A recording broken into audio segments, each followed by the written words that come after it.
John, Hello, hello. how are you? Doing well. Glad to be here. How's everybody doing? Doing well. The floor is yours. Oh, let me get my screen up here then. Yeah, while you're doing that, I'm just going to say congratulations to those of you who are newly inducted into the Inverse Archives. Yay!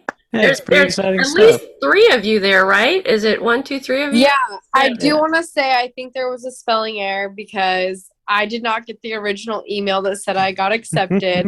So I randomly was like, John, I don't know what you're talking about. And he was like, I just got the email today. And I was like, no, I'm not going to look at it.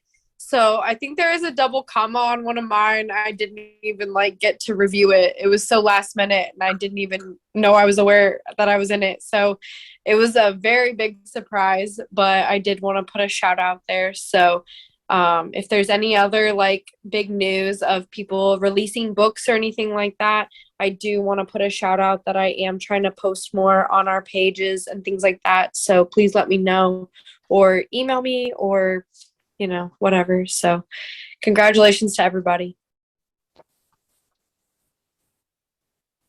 Yeah, and that was super cool. I kind of wrote those on a whim and really happy to see all the names on there, not just mine. But going into the dark poetry, let me see if I can put the comment somewhere. There we go. So I wanted this to be a little bit different, right? So normally people will get up here and tell you what you should think. I would rather ask just reconsider what you think dark poetry is. So our objective is to explore the spooky dark side of poetry. Um, an overview and a lot of the images I've taken from this crayon site where you can type things into it and it spits out an AI generated image. But when you think of dark poetry, I'm sure you commonly think of things with monsters and death and skeletons, and it's not all that, but it is a lot of that. But the simple way to put it when you're thinking beyond just the you know spirits and ghouls of this area of poetry is more gloom, mystery, and the grotesque. But to put it simply, it consists of poems that use dark word choice, heavy subject matter, and often negative emotions and themes for expression to a desired audience. So, what that means, beyond the obvious, is something a little bit different than what Urban Dictionary defined dark poetry as, which I found really interesting. More or less, this person in 2005 pointed out that dark poetry is just people who are whining into the void in poems. Um, and the perfect way to offset that definition is with this amazing short poem. I think it's about 2 minutes long by a multi-talented person named Nicola Milan, who is out of Western Australia. Let me get this on here and turn my volume up so you guys can hear it. All right, let me know if it's too loud or anything.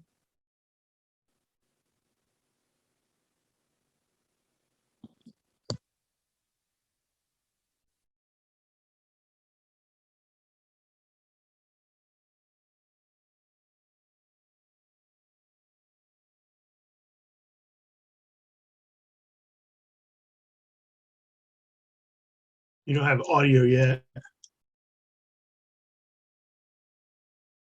You might have to share your audio, John. Oh, 1 second. Yeah, let me get that set up. Sorry about that. Okay, that's something I learned in many trial by error Zooms. All right, stop share, new share, share sound. Okay, share again. Do you hear it now? And in the distance, they saw a Yes, it's just not super loud, but yeah, I could All hear right, it. I'll turn it all the way up. Here we go. All right.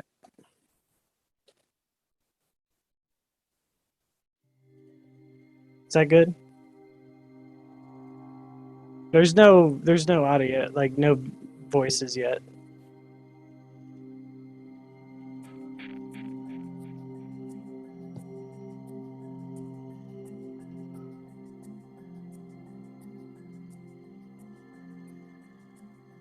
and in the distance they saw 100 yellow eyes blinking back, like tiny fireflies through the black. Trees were thick all around, a sheet of ice on the ground, yet they continued on into the wood.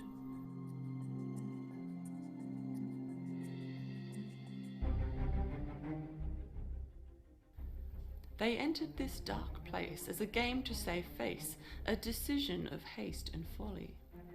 And as a howl pierced the night, sending dread to their souls, would they soon meet the dark creature of tales long told? Crack of twig underfoot, they hastened paced as they should, and the 100 yellow eyes watched with glee. Onwards they wander, lost to the night, and the shadow that hunts them but stays hidden from sight. With their hearts beating fast, now running in fear, they see the edge of the wood drawing gratefully near. But from behind them it came, teeth flashing white, and ended their tale that same fateful night. So audio snafus notwithstanding, if you didn't hear that, I can send the link in the chat later. No big deal. It was awesome. I really like that. It plays on a lot of the animal themes, a lot of the they did a lot of interesting structure stuff there. So, there was like a paired rhyme with a non-rhyme and stuff like that, which is kind of against what I wrote for most of this going into it, as you can see here. But, form is important. It's not necessarily required, though. That's the bottom line with dark poetry. You can kind of go either way. There's lyrical ballads, which we'll talk about in a minute. We'll talk about, traditional other forms that do come up, as well as free verse and other ways such as lyrics to express this sort of thing. But it's mostly about the content, right? It's about exploring those darker emotions, supernatural, otherwise had experiences to other people in the audience who you feel may get something from that. Or maybe it's for no one. Maybe it's just for you and you're putting it out there just to see what happens with it, right? A lot of, I would say, dark poets in modern time who don't release things as like printed page, they'll release it as lyrics to a song, things like that. There's a lot of genres which pull from this material pretty heavily. But our first example is the Raven. You can't talk about this without talking about the Raven. This is typically noted for a lot of reasons other than Edgar Allan Poe having wrote it. Some of the approaches and ways he used his words, which you'll see in this little excerpt, speak a lot to not only the poet, but also what he's trying to say, right? So I'll go ahead and read it. Once upon a midnight dreary, while I pondered weak and weary over many a quaint and curious volume of forgotten lore, while I nodded, nearly napping, suddenly there came a tapping, as if someone gently rapping at my chamber door. "'Tis some visitor," I muttered, tapping at my chamber door. Only this and nothing more. Just from that little section, you get a lot of suspense. It's building up that edge, that sort of the repetition used, the in rhymes, those sort of things that really add to it from a form perspective. But word choice, dreary, forgotten, weary, those are darker words, right, in a way. So moving on to the Rhyme of the Ancient Mariner, super duper long lyrical ballad. If you haven't read it, the quick kind of account on this tale is, a sailor who's returned from a long sea voyage. The mariner stops a man who's on his way to a wedding ceremony and narrates a story. The story being pivotably, the sin against doing something bad against the thing that tried to help you in a way. That's kind of a cheap way to break it down. But from this section, we have, "At length did cross an albatross. Through the fog it came as if it had been a Christian soul. We hailed it in God's name. It ate the food it ne'er had eat, and round it flew. The ice did split with thunder fit. The helmsman steered us through." Um, looking back, I did say the wrong word. It's thorough, not through up there, but my bad there. But it's a great piece. I encourage you to read it if you haven't.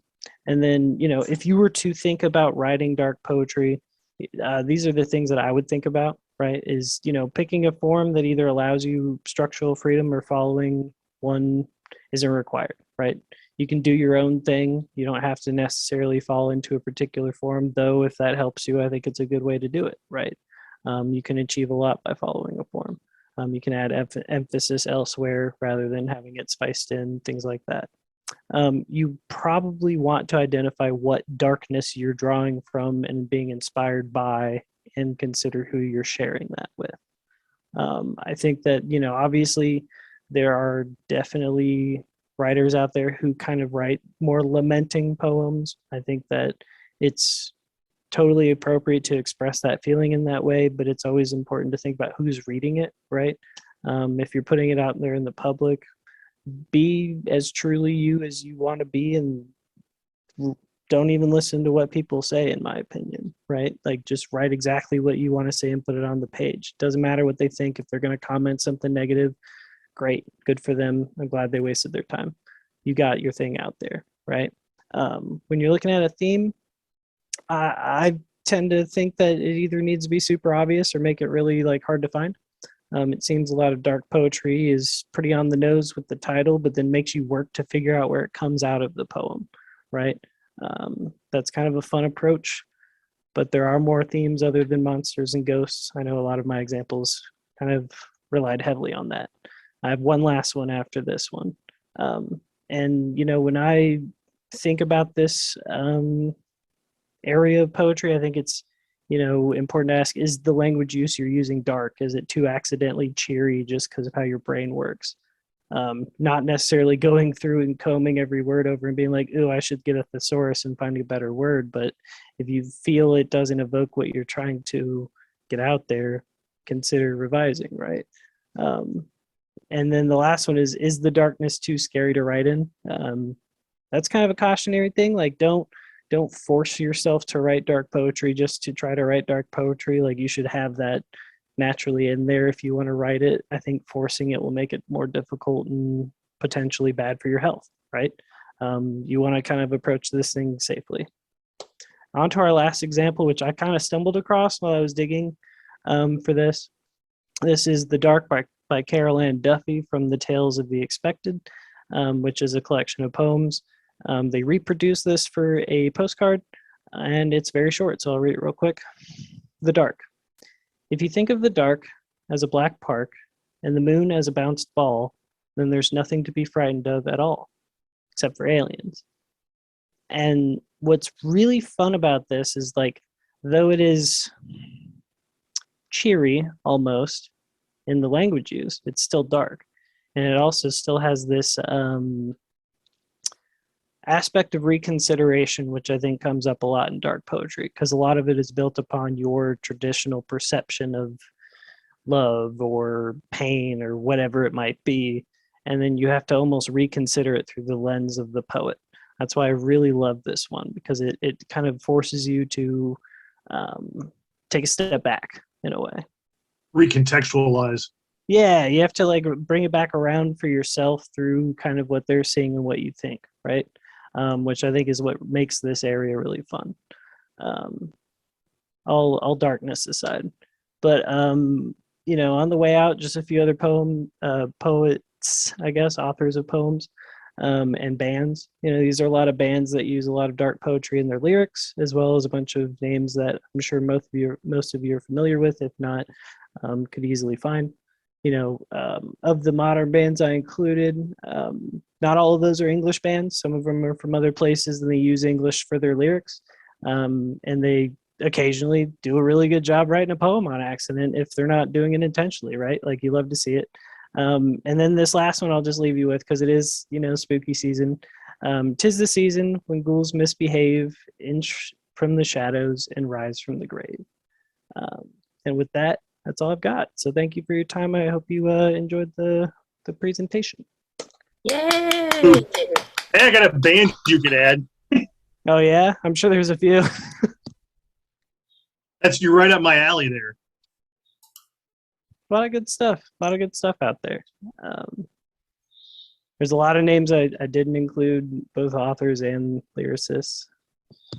I thought that was really informative and everything. I gotta tell you, John, I love that you included something from the Rime of the Ancient Mariner, because that's been one of my favorite poems since the first time I read it. And when I was first in college, we were talking about IU, John, down at IU and third floor of Ballantyne Hall. That poem came up in one of the poetry classes I took, and man, we had to write an essay on, that poem, and I had the best time writing that essay. I hope I didn't butcher it in some way with my cheap. No. You did a really cheap good job with your little synopsis too, because if someone said, put the Rime of an Ancient Mariner, what's it about? I'd be like, oh boy, because I'd go down into the abyss with it. You were right. It's a sailor. He has returned from a sea voyage, and he narrates the story to a guy on a way to a wedding. I'm like, that is what it's about, but it's also an abyss, of storytelling. And if you want the Cliff Notes version of it, you just go listen to Iron Maiden. Yeah, right. Yes. and there's plenty of other bands like Amon Amarth's in the Viking metal space, and they actually drew heavy inspiration from that material for a couple of songs, just along the way. And it's really cool to see things drawn on from the past that are that impactful and kind of almost recontextualized in a modern way, right? Yeah. Iron Maiden did it. Monomart did it. I'm sure 20 years from now, somebody else will do it if they haven't already, right?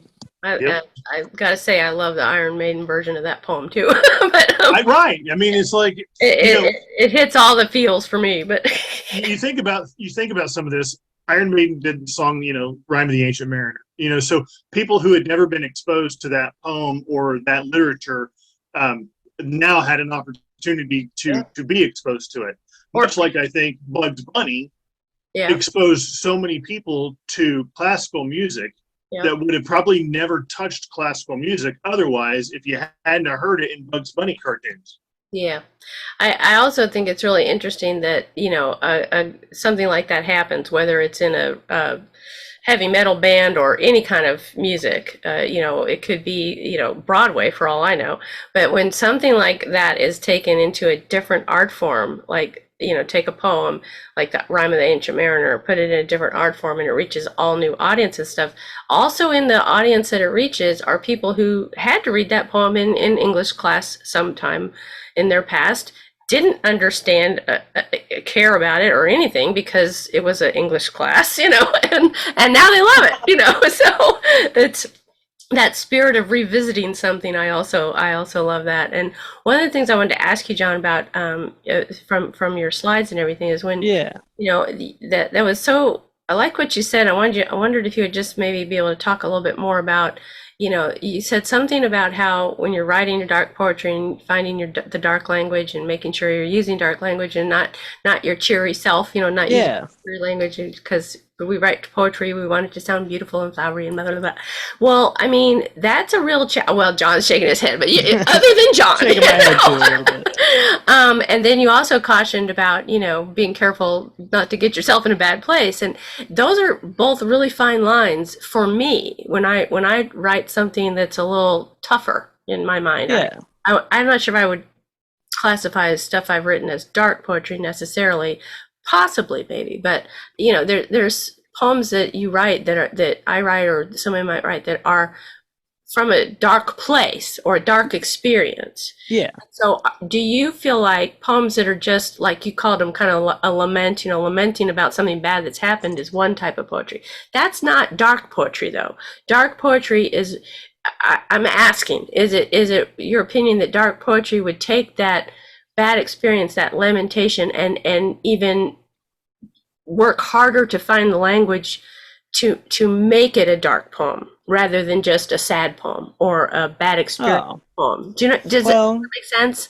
Yeah, I think so. So is it like pushing the envelope a little further? Is that a good way to think of it? Because I'm trying to think how to get myself into that headspace. I'd say it's kind of a line, right? So like the difference between like the Urban Dictionary definition and what I'm having you reconsider is mostly just perception, right? Like if if it's perceived as whiny, then it's whiny. But how do you avoid that, right? Exactly. That's what I I would. think the bigger question isn't how do I avoid sounding whiny, but more is how do I truly express what I'm trying to get on the page in any other way, right? Mhm. If you start from a place of just listing off things that you're lamenting about, and then pulling that apart, using some visual language, setting a little bit of a stage up, then you can kind of pull it away from simply a lament to a fully formed poetic expression, right? Okay, so That's that's good yeah. advice to break down, to start from a collection of thoughts or lines or something. Yeah, you got to start Then somewhere, right? break it Always. down, add more dark imagery and different things, and that made me think about the last poem, not the last poem, but the poem you shared about the Carol Ann Duffy poem, and about that setting of thinking of the dark as a playground. Yeah. That kind of thing, to try to think about common things that you write about, but in a different way. Like John said, recontextualize them. That's not the right word. I mean, for 6 lines, that poem is incredible. Just I love the because I'm parenthetical, sure, except for aliens. but there's got to be so many ways that could have been put in a almost too gruesome light. Like it's almost written in the way where it is actually under moonlight rather than a lamp or Yeah, in the total dark in a black room with nothing happening. Right. right. That's kind of where my mind went when I read it. I'm like, that's actually pleasant, like the light of the moon, while also being terrifying, like the darkness surrounding it. It's Yeah. great. So Well, good. it's a good poem for children, and that's what it was written for, and Yeah. it speaks to us as adults too, because I don't know about you guys, but sometimes when it's dark outside, I'm a little creeped out. I'm just like, what's out there? Now I know it's probably aliens. Right. I wanted to comment on that poem too, with the aliens. I'm writing a novel, and I have talked to a lot of agents about querying for the novel. Hmm. And one thing that agents don't like, and they definitely will not pick up your query or even ask you for more pages, is if you send a query and it's a science fiction book, and you have this great query letter written about what might happen in your book, and then there's aliens. So I kind of took that poem as tongue in cheek. Yeah, it's a little funny in that context, right? Like that is a fun way to think of it. Uh, well, I mean, there's a lot of stuff where there's that one exception where it's like, well, I guess the rule's out, you know.